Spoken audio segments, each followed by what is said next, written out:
কোনো একটা সময় আমি শুনেছিলাম মানুষ এমন একটা পর্যায়ে চলে আসবে যে পর্যায়ে আসার পর একটা মানুষ আরেকটা মানুষকে জীবন্ত খেয়ে ফেলবে।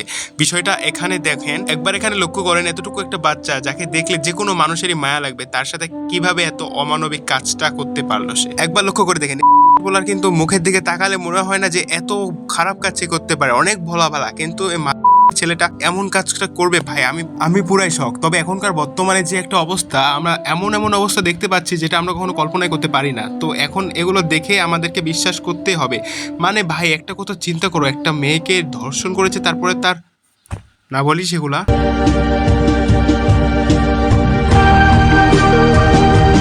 রামিসা ব্যাপারটা আরো বেশি মানে মানে যেহেতু এটা খুব একটা বাচ্চা, স্কুল গোয়িং বাচ্চা, দেখতে এত মায়া লাগে মানে। আর ওর বাবার কথাগুলা, এখানে একটা ঠিক কথা বলেছে, তার বাবার কথাগুলো অনেক কিন্তু অনেকের মনে গিয়ে লাগছে, কেননা এদেশের প্রশাসন এগুলো বিচার করতে পারবা না, সেগুলো কিন্তু তার বাবা আগেতেই বলে দিয়েছে। তো দেখা যাক কি বলার পর। মানে ওর মানে আমরা যদি খালি রামিসার বাবার স্টেটমেন্টটা খালি দেখি, মনে স্ক্রিপ্ট, ওর প্রত্যেকটা কথা আমার কাছে, আমি প্রত্যেক অ্যাঙ্গেল দেখতেছি স্ক্রিপ্ট মানে কথা বলো ওনার, যে ওনার এখানে অনেকটা সঠিক, কেননা এটা কিন্তু প্রথম কেস না, এর আগে কিন্তু প্রচুর পরিমাণে এমন ঘটনা ঘটেছে বাংলাদেশে, আমাদের বাংলার জমিনে। তো আমরা সব কিছু আগে থেকে দেখেছি। তো এটা প্রথম বিষয়টা না যে তারা বিচার পায়নি। তো এর আগে অনেক শিশু মারা গেছে এভাবে, তো তারাও কিন্তু আজ পর্যন্ত বিচার পায়নি। আমাদের বিচার ব্যবস্থা আজও এ পর্যন্ত এতটা বাজে হয়ে আছে। ঢাকার মিরপুরে একটি নিষ্পাপ মেয়ের নির্মম মৃত্যুর মাধ্যমে মানুষের মানবিক মূল্যবোধের চূড়ান্ত অবক্ষয়ের চূড়ান্ত প্রমাণ মিলেছে। একবার বিষয়টা দেখো, একটা মেয়ের সম্পর্কে এখানে কিছু কথা বলবে যে তার অপরাধীর বিচার পাইয়া দিবে, তো এটার জন্য একটা স্ক্রিপ্ট লেখা রাখছে, দেখতে পাচ্ছ এখানে। আরে ভাই, এসব এর জন্য আবার স্ক্রিপ্টের কি প্রয়োজন? তো আবার দেখো এটার বক্তব্য শোনার পর কিন্তু তোমারও মাথামতি গরম হয়ে যাবে। তো শোনো একটু। প্রিয় উপস্থিতিবৃন্দ, প্রিয় ভাই বোনেরা, এ বিষয়ে একটি কথা আজকের এই অনুষ্ঠানে আমি পরিষ্কারভাবে আপনাদের সামনে তুলে ধরতে চাই। রামিসার এই হত্যাকারীর সর্বোচ্চ শাস্তি ইনশাআল্লাহ আগামী 1 মাসের মধ্যে নিশ্চিত করবে, এবং সেই সর্বোচ্চ শাস্তি হচ্ছে মৃত্যুদণ্ড।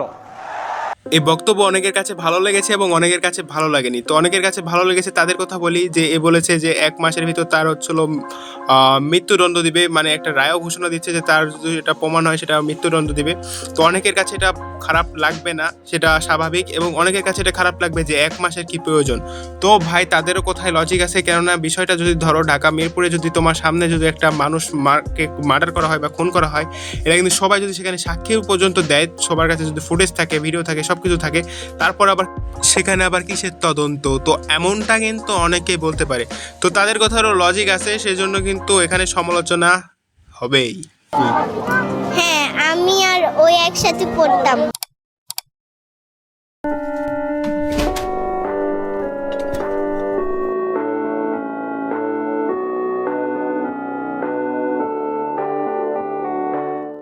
আমার কাছে একটাও স্মৃতি নাই, কিন্তু একটা স্মৃতি ছিল, ওই আমাকে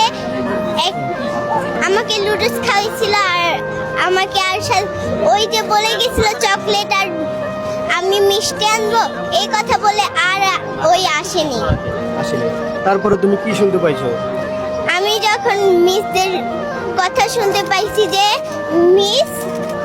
মিস বলছিল যে রামিসা না হত্যা হয়ে গেছে, আর তোমার সাথে দেখা করতে পারবে না। এটা তার খুব কাছের একটা ফ্রেন্ড হতে পারে, তো তাকে যখন সাক্ষাৎ করছিল সে এসব বলছিল। তো এটা দেখে আমারও খুব খারাপ লাগলো। তখন তোমার থেকে কেমন লেগেছে যদি একটু বলতে? আমার ওই কথা শুনে আমার বহুত কান্না এসেছিল। এখন তুমি এখানে কেন আসছো যদি একটু বলতে? আমি দেখছি যে এইদিকে এত ভিড় কেন, আর আমি এখানে দেখতে আসছি যে এদিকে সব কথা বলতেছে রামিসার নামে নিয়ে, আর আমি ওকে বহুত মিস করতেছি, আর ওর কথা বহুত মনে পড়ে। এখানে ভাই আমি কি আর বলবো, আমার দোয়া করা ছাড়া ভাই আমি অনেক অসহায়, ঠিক আছে? তো দোয়া ছাড়া আমি আর কিছুই করতে পারছি না তার জন্য। আর আমার একটা ভিডিও বানানোর তার জন্য কর্তব্য ছিল, সেই ভিডিওটা আমি বানাইছি। তো তাকে নিয়ে ভিডিও করছি আমি। অনেকে বলতে পারে যে টাকা ইনকাম করার জন্য, ভাই আমার চ্যানেল বর্তমানে ডিমনিটাইজ আছে, ঠিক আছে? তো আমার কোনো টাকা পয়সার প্রয়োজন নাই। আর ইউটিউবের আর্নিং তুমি যদি জানো তাহলে তুমি কখনো কথা আমাকে বলবা না। আর সামনে আমার এই যাচ্ছে এক্সাম, তারপরে ব্যস্ততার মধ্য দিয়ে, তো তার জন্য একটা ভিডিও তৈরি করলাম। তো জানি না কে কীভাবে নিবা, কার কেমন লাগছে, এসবে আমি আর কি কান টান দিতে যাচ্ছি না। তো যদি পারো তার জন্য একটু দোয়া করো, এটাই তার জন্য একটু ভালো হবে। আর আমি আশা করি প্রশাসন তার বিচারটা করবে, খুব তাড়াতাড়ি করবে। সবাই ভালো থাকো, সুস্থ থাকো। আজকের জন্য বিদায়।